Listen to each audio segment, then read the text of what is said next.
Assalamualaikum warahmatullahi wabarakatuh. Balik lagi di channel Akbar CK. Setelah ijazah Pak Jokowi dinyatakan asli oleh Bareskrim, akhirnya Roy Suryo mengakui kekalahannya. Tetapi ya tetap aja masih ngeyel juga. Ya maklumin aja lah. Karena dasarnya memang orang-orang ini benci dengan Pak Joko Widodo ya. Nah, ada juga video yang mana Firdaus Oiwobo ini mengatakan akan potong kebo kalau Roy Suryo CS ini dipenjara. Bahkan Firdaus Oiwobo pertanyakan keaslian ijazah Roy Suryo, Rismon, dan Tifa. Dan juga kita akan mendengarkan Pak Joko Widodo ya berkomentar setelah Bareskrim Polri itu menyatakan ijazah beliau itu asli. Nah, seperti apa video selengkapnya? Tanpa berlama-lama, langsung aja kita simak videonya berikut ini. Mungkin tidak masalah kali ini, katakanlah di sisi yang lain atau di sisi hukum kita dikalahkan. Tapi insya Allah pengetahuan dan teknologi dan kejujuran itu tidak akan kalah oleh hukum. Itu. Jadi Anda akan berjuang di sisi mana? Di medsos? Saya akan berjuang di sisi teknologi dan pengetahuan. Aku kan memang peneliti. Gimana mau meneliti lagi kalau udah di penjara? Jadi nggak ada masalah. Alhamdulillah ijazah Pak Jokowi yang difitnah palsu ternyata udah diumumin oleh Mabes Polri asli, ya asli. Kan gue udah bilang, Roy Suryo, Rismon, Tifa, kan gue udah bilang jangan sekate-kate. Udah dibilangin, kalaupun benar palsu susah digoyangnya. Udah ada Undang-Undang Nomor 16 tahun 2004 tentang kewenangan jaksa, ya. Tapi nggak mungkin palsu lah sekelas Pak Jokowi. Hanya otak lu aja pada palsu kali. Jadi nih gue potong kebo ya. Gue jadi potong kebo. Dan sekarang mudah-mudahan ya dari pihak Pak Jokowi ngelaporin lagi tuh ijazahnya si Rismon tuh yang katanya kuliah di Jepang. Ya, coba diselidiki lagi ijazahnya si Roy Suryo nih yang ahli teletabis, telematika. Ya, selidiki lagi tuh ijazah dokter Tifa tuh. Dia jangan-jangan dokternya dokter abal-abal itu, ya. Kalau nggak ada yang mau ngaduin, gue gantian ngaduin ke Mabes Polri. Gue akan layangkan surat pengaduan untuk si Rismon, dokter Tifa, sama si Roy Suryo. Tunggu aja saatnya. Gue bakal potong kebo, kan gue udah bilang, gue bakal potong sapi kalau mereka ini ditangkep. Karena ini provokator. Gue duga ini provokator di negara ini. Negara ini nggak bakal bebas dari keributan kalau mereka ini nggak dipenjarain. Ya mudah-mudahan ntar gue ngadu ke Mabes Polri juga ya, gantian Rismon. Kemarin lu ngaduin Jokowi, sekarang gantian gue ngaduin lu sama rombongan lu. Makasih. Pak Roy Suryo, Dokter Tifa, Rismon. Sehat? Katanya ijazah Pak Jokowi asli, identik, hasil uji labnya. Gimana? Udah siap pakai baju oranye? Penyelidik mendapatkan dokumen asli ijazah sarjana kehutanan nomor 1120 atas nama Joko Widodo yang telah diuji secara laboratoris. Berikut sampel pembanding dari 3 rekan pada masa menempuh perkuliahan di Fakultas Kehutanan UGM. Bukti dan pembanding adalah identik atau berasal dari satu produk yang sama. Anda punya keyakinan di awal bahwa ijazah Pak Jokowi ini palsu, tapi ternyata dalam hasil puslap 4 disebutkan identik. Berarti analisis Anda sebelumnya salah dong kalau gitu? Enggak salah. Anda bilang bahwa identik itu tidak langsung menyatakan tidak langsung identik. Yes, clear. Dan tadi kita dengar satu lagi tadi pendapat dari orang waras ya, yang mengatakan ini belum final. Orang warasnya siapa sih? Tadi ada wawancara di Pak Refli kan? Halah, Refli Harun sama aja, satu kolam, satu frekuensi sama kalian. Nah, jadi itu clear. Ini belum final, Mas. Jadi yang final itu adalah pengadilan. Gimana Pak Roy Suryo? Aman? Dokter Tifa, Rismon, Pak Amin Rais, semua itu ya, kawan-kawan mereka itu, segeng. Gimana? Hasil uji labnya identik dengan 3 teman seperkuliahan Pak Jokowi yang lalu. Itu sudah uji lab loh ya, laboratoris ya, bukan kata orang kayak kata kalian. Tapi aku selalu sama Roy Suryo ini ya, masih merasa bener aja ya. Aku mau tanya sama Roy Suryo ini ya, dia ini percaya diri atau berusaha untuk percaya diri, yang mana sih? Itu saya kan tanya, analisis Anda berarti salah. Enggak salah. Identik kan belum tentu asli. Apa maksudnya? Nggak nyambung. Ini uji lab loh, nggak main-main loh ya. Puslap 4 loh yang ngomong, Mabes Polri yang ngomong ya. Jadi aku mau tanya dulu sama Bang Roy Suryo, udah mulai selera makan hilang? Deg-degan atau banyak melamun dan susah tidur?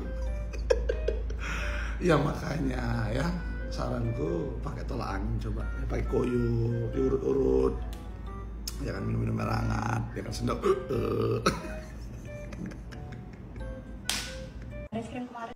Roy Suryo bilang, ini belum selesai ya, belum selesai lah.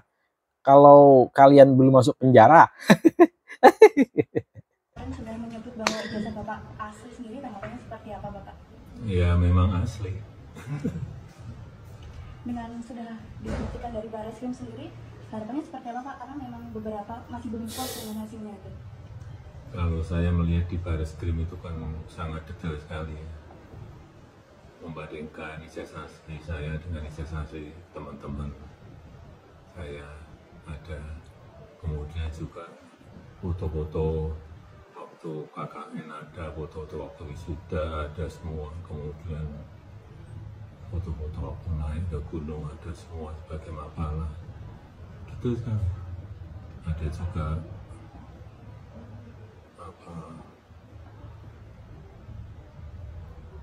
mengenai pengumuman waktu diterima saat itu sebagai calon mahasiswa di Koran Kedaulatan Rakyat. Sangat detail sekali menurut saya. Ya memang asli. Sudah cukup membuktikan ya Pak dengan yang dinyatakan Bareskrim? Ya, ini kan lembaga yang diminta oleh pengadu, ini kan aduan kan, beda lagi loh ya, Bareskrim itu aduan, ada aduan. Kalau yang di Polda Metro Jaya itu saya yang melaporkan, tolong dibedakan itu. Kalau yang masih ada yang masih meragukan pengumuman dari Bareskrim itu sudah lama. Ya terus siapa lagi yang mau memang tugasnya Bareskrim kan memang melakukan investigasi itu ya nanti di sidang. Berarti yang di Polda Metro Jaya tetap lanjut ya Pak? Gimana? Yang laporannya Bapak di Polda tetap lanjut? Ya sudah saya sampaikan kan, sebetulnya kan saya sedih kalau itu berlanjut ke tahapan berikutnya, tapi ya supaya sekali lagi supaya gamblang dan jelas gitu. Nanti ijazah asli akan saya buka di sidang pengadilan. Ya meskipun sudah dibawa ke Polda Metro Jaya, sudah dibawa ke Bareskrim, maka nanti akan saya buka di sidang pengadilan. Biar semuanya menjadi terang benderang. Kalau dari permintaan dari Ibu Megawati Pak yang meminta agar dibuka. Ya nanti akan saya buka di sidang pengadilan. Makasih Bapak. Aduh, Raja Panci, Kang Panci ya, kalau kita bicara tentang masalah Undang-Undang ITE dan apa yang lo lakukan bersama geng Panci lo ya, Dr. Tifu-Tifu, si Rismon ya, dan lo mengatakan bahwa ITE itu nggak related dengan masalah seperti ini. Nih ya, dari awal kasus masalah ijazah palsu, lo, Dr. Tifu-Tifu, teman-teman lo geng Panci itu menebar tudingan, menebar fitnah di ruang digital ya nggak? Dan, aduh, setiap orang itu sama di mata hukum, dan menurut Pak Jokowi dia ngerasa dirinya sudah direndahkan, dirinya sudah dituding, dirinya sudah difitnah dan dicemarkan nama baiknya. Itu kan ada perlindungan hukum yang sama yang dimiliki oleh seluruh masyarakat Indonesia. Dan kalau memang Pak Jokowi mau menggunakan hal itu ya terserah dia dong. Sekarang kalau memang lu nggak salah, ngapain lu takut? Ya buktikan aja lu benar. Dan kalau bicara masalah Undang-Undang ITE, lu banget kayak Undang-Undang ITE itu saya adalah salah satu yang merumuskan Undang-Undang nomor 11 tahun 2008. Mungkin lu adalah salah satu orang yang ikut merumuskan, tapi jangan lupakan ya, seiring dengan perubahan zaman, undang-undang itu juga diperbarui. Sekarang udah ada Undang-Undang nomor 1 tahun 2024. Di mana hal yang lu lakukan itu menebar tudingan dan segala macamnya itulah ya yang related dengan ijazah palsu. Itu diatur di pasal 27A. Nih, baca sendiri Kang Panci ya. Aduh, Kang Panci, saran gue gini deh ya. Sekarang itu Baris Krim udah nyatain bahwa ijazahnya Pak Jokowi asli. UGM sebagai yang ngeluarin ijazah itu udah ngakui bahwa ijazah itu asli. Sekarang kata gue ya, masih ada kesempatan buat minta maaf. Minta maaf deh, kelarin deh kebencian lu yang gak jelas seperti ini. Nyata-nyata udah dites, udah diuji, ya kan, secara forensik sama polisi. Dengan ijazah aslinya juga didatangkan ke sana gitu ya. Masih nggak percaya? Nanti ya nih, kalau misalnya gue pikir-pikir, gue ngeliat ya nanti pengadilan pun akan memutuskan bahwa ijazah itu asli, lu akan tetap aja nggak percaya dan lu akan ngomong ujung-ujungnya lu akan dikriminalisasi. Ini sampai Tuhan pun datang turun nih daripada surga ke dunia ya, ngasih tunjuk lu, ini ijazahnya asli, lu bakal nggak percaya. Kenapa? Di hati lu dan geng tifu-tifu lu, geng panci lu itu cuma ada kebencian. Jadi sekarang masyarakat yang ngelihat hal seperti ini, tolong dong. Jadi orang berpikir kritis. Masa sih mau kita dikerjain sama yang geng tifu-tifu begini dan bikin panas masyarakat yang ada? Mending ngurusin hal yang lebih penting gak sih? Negara lain udah ngurusin bagaimana kecanggihan segala macam untuk bisa mengembangkan negaranya. Sekarang kita masih aja ngurusin ijazahnya orang. Nah, itu dia video kita kali ini. Silahkan ketik komentar kalian di kolom komentar. Yang jelas tukang panci lagi, Roy Panci ya dan kawan-kawan dibully habis-habisan. Apapun ceritanya mereka nggak bakal percaya ya. UGM mereka nggak percaya, ke siapa lagi, kepolisian mereka nggak percaya, siapa lagi mereka percayai ya, nggak ada. Apapun ceritanya mereka tidak akan pernah percaya kalau ijazah Pak Jokowi itu asli. Ya memang dasar benci, ingin mendiskreditkan Pak Jokowi Dodo dan keluarga Pak Jokowi Dodo. Nah ya, sebelum saya akhiri jangan lupa like dan subscribe-nya agar tidak ketinggalan informasi dan notifikasi dari channel ini. Saya Barceka, assalamualaikum warahmatullahi wabarakatuh, salam sehat selalu, bye bye.